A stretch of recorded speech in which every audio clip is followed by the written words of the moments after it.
এটা একটি পরিকল্পিত হাইপার প্রোপাগান্ডার অংশ। গতকালকে এনসিপি একটা অভিযোগ করেছে রাতের 10:30টার দিকে, 9:30 10:30 আনুষ্ঠানিকভাবে, যে মধ্যরাতে মাইক বাজিয়ে তারেক রহমান সহ বিএনপির নেতাকর্মী যারা আছেন তারা নির্বাচনী আচরণবিধি লঙ্ঘন করছেন। এই বিষয়ে আপনাদের অফিসিয়াল বক্তব্য?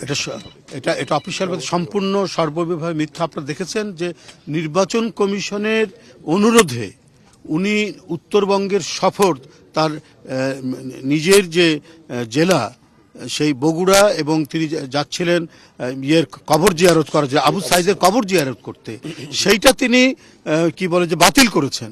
বাতিল করে যেদিন থেকে নির্বাচনী কর্মকাণ্ড করা যাবে ঠিক সেই দিন থেকেই তিনি দেশের একজন প্রখ্যাত সুফি সাধক হযরত শাহজালাল রাদিয়াল্লাহু আনহুর মাজার জিয়ারত করে তিনি সেখান থেকে শুরু করেছেন। বরং এটা একটি পরিকল্পিত হাইপার প্রোপাগান্ডার অংশ।